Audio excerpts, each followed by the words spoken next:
made her throat close a little. What if they were dead or living somewhere else?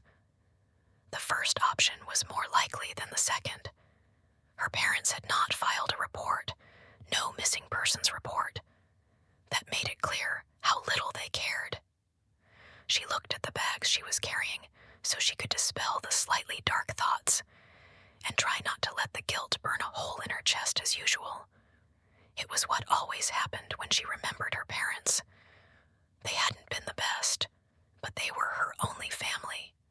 She had no one else.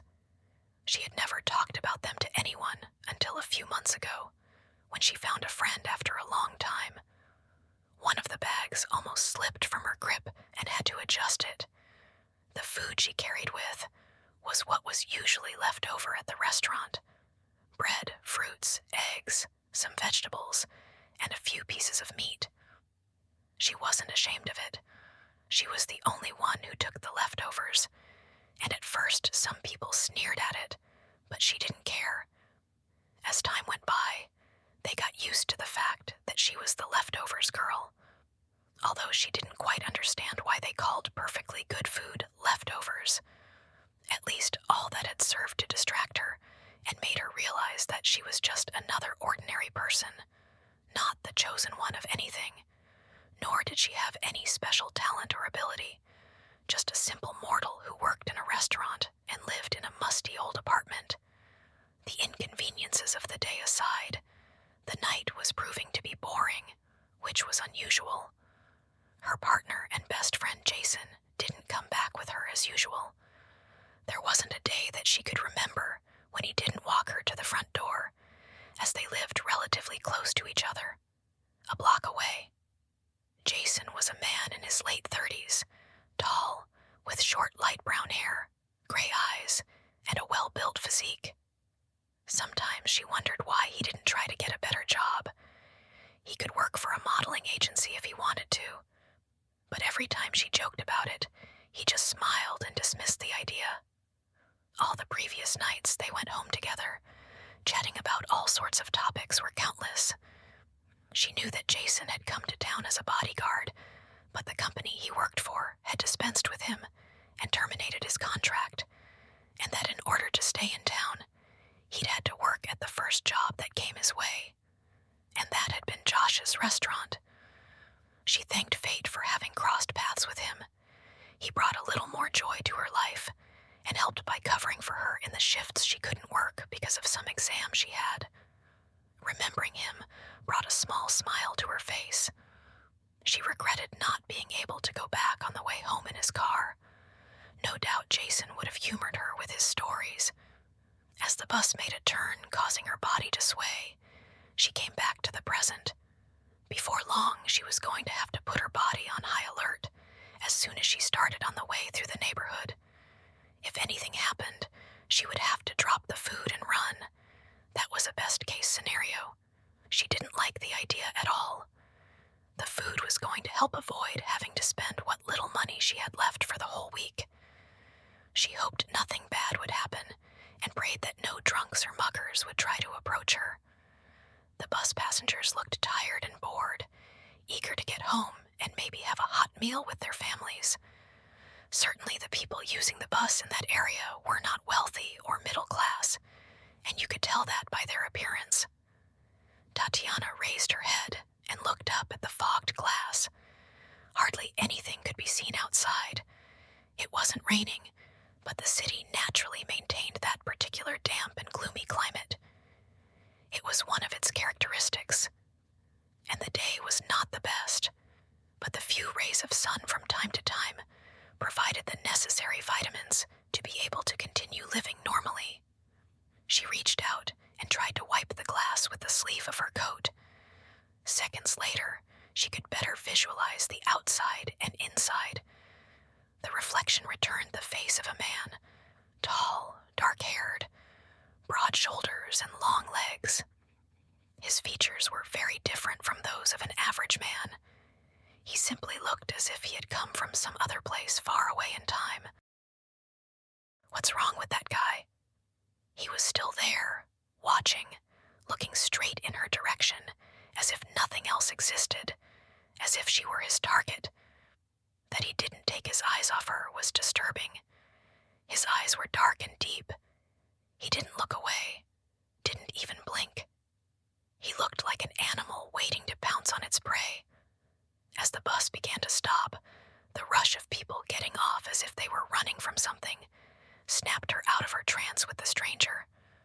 She watched them in surprise and annoyance. There was no need to push the others to get off first. The desperation of these people seemed ridiculous and unnecessary. Don't they understand manners? Everyone would have their time to descend. No need to push others. It had been some time since she had taken the bus, but it seemed to her that the number of bus riders had increased in the evening hours. She sighed. Getting angry at them wasn't going to solve her problems. Perhaps like her, they feared being mugged in the dark, or something much worse. The neighborhood wasn't the type where people could come home to their homes calmly without having suffered some sort of paranoia before. She had suffered from it in the past. It felt like you were always being watched or chased, just like at that moment. And that feeling made her have to shift uncomfortably on her feet. But there was something else, something she was missing. She had no more time to continue to dabble in those thoughts. Her destination was approaching. She was about to face the cold and empty night, alone. She tightly gripped the 2 bags she was carrying and lined up to get off the bus with the others. As she stepped off, she felt the dry dampness directly on her face, though not as cold as she had thought. The old buildings didn't help, but give everything a depressing and gloomy look, like in a horror movie. That place was godforsaken, and she was sure it would stay that way. A mayor was known to exist in the city, but his presence was non-existent. Tatiana did not even know the man's name. She had only seen him in a color brochure during the last election, when a group of Christian children knocked on her door to talk about the mayor's re-election and faith. At the time, she didn't know whether to let them in or not, so she just let them talk at the door and make them think they could convince her to give the mayor that precious vote. The only information she had gotten from those kids was that the mayor had big plans to grow the city's economy. She believed that the whole thing was possibly a fraud, so she had made the children believe that their mission to convince her was successful and that they would return home happy. But she was adult enough to know that politics was a lie, and that so-called politicians only sought personal wealth and the wealth of those close to them. Just by looking at the old and worn street lamps, the skeleton of the wooden benches on the sidewalk, anyone could realize that.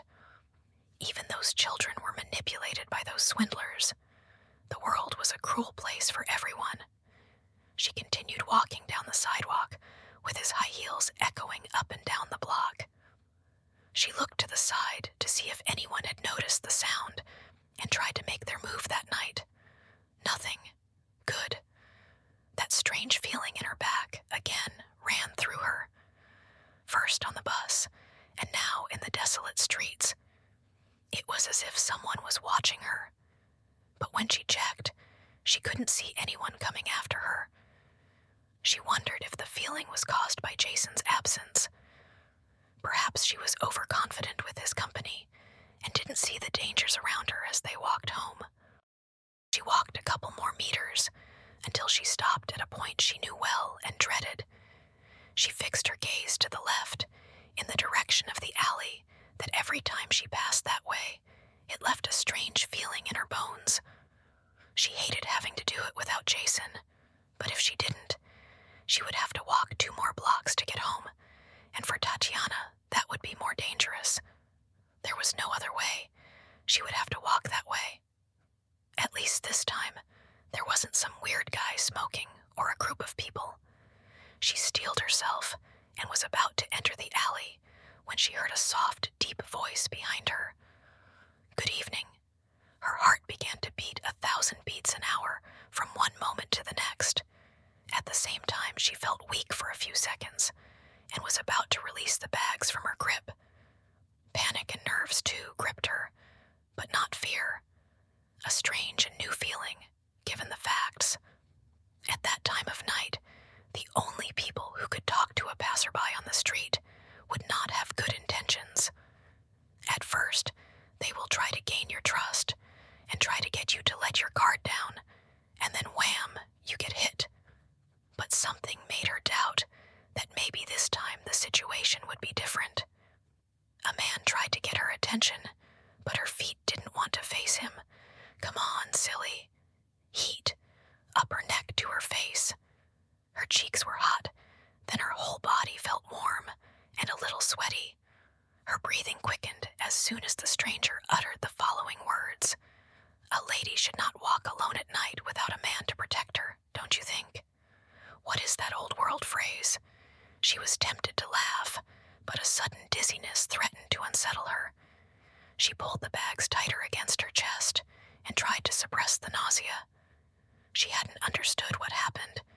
When she needed to be alert, her body didn't want to respond. Besides, he only seemed to be a friendly stranger, or so he pretended to make her believe. The truth was that she would have to deal with him somehow. If there was a way to get out of the situation unscathed, she would take advantage of it. But something wasn't right. At the same time, she was sending commands to her brain. Her body was not cooperating. Why do I feel paralyzed? She tried to calm herself as the seconds ticked by. The encounter was becoming increasingly unsettling as the man made no movement whatsoever. The stranger was still there, standing behind her, calmly waiting for an answer. Tatiana could feel it. His feet did not move from the spot, not even to shift the weight between them. Where did he come from? A knot formed in her chest at the thought of him as a stranger. At the same time, the air became warm around her, pushing the cold gusts of wind away from her face and hands. The comforting feeling was of being in a cozy house with a big stone stove burning while sipping hot chocolate. What? She would have to deal with that later. The comfort that greeted her at that moment seemed like some kind of hallucination. But the most important thing for her was to know what that man wanted from her. Just turn around, Tatiana. It's very easy. As if expecting the sky to send her help at that instant, her eyes were fixed on the waning moon peeking through the thick gray clouds. Is this an omen? Will I die? Tatiana did not want to look like a frightened child, as he might take that as weakness, and she would be an even easier prey. She sent the command to her body to react, freeing her from that strange force that wouldn't let her act. Whatever was happening to her forced it to pull back. The nausea subsided as well, and she felt a little more like herself. Slowly she moved her feet until her whole body was in front of him, facing him one at a time. She remembered him.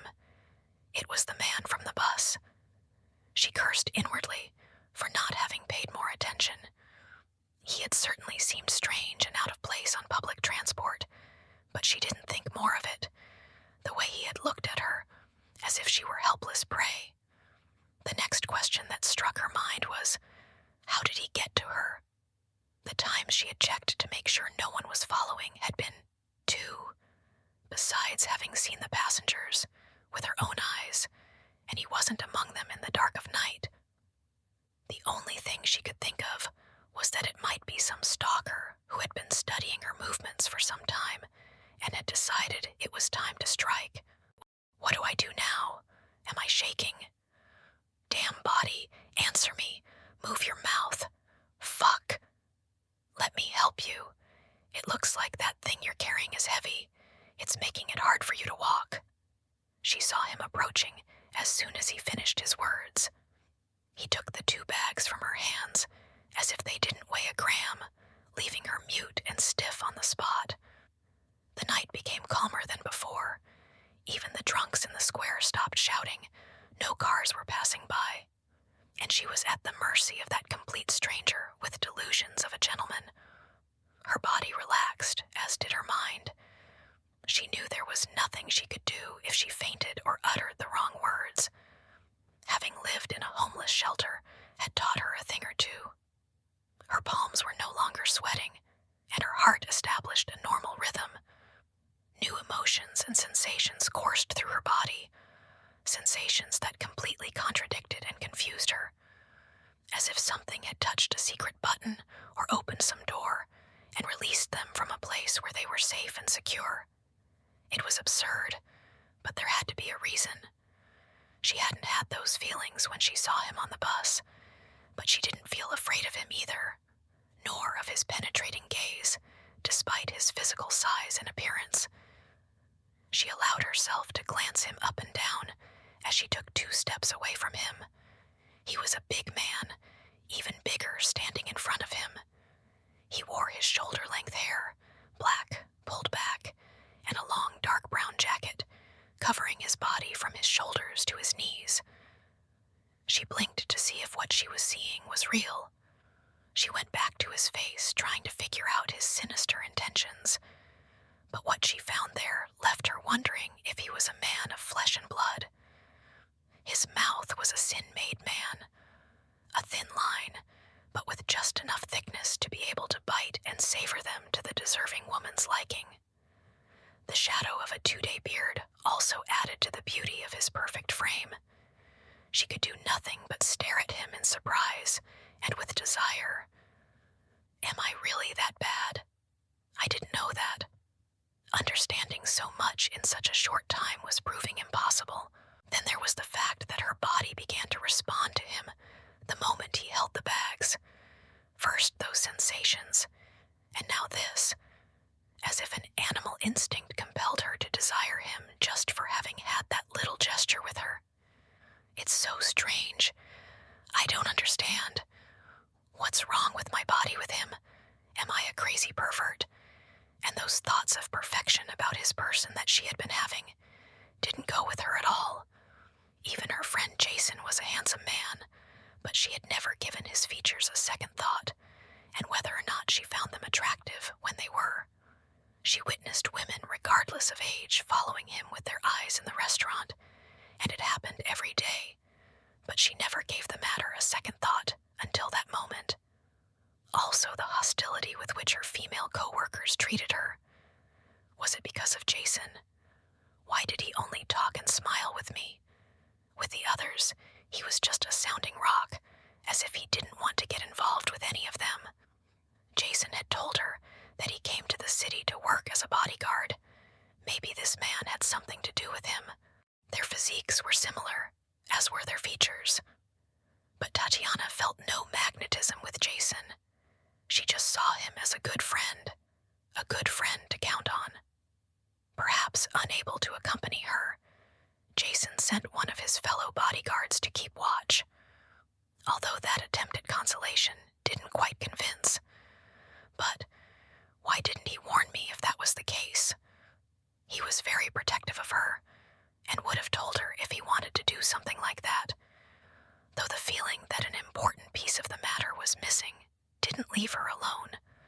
Suddenly, her skull began to throb and ache.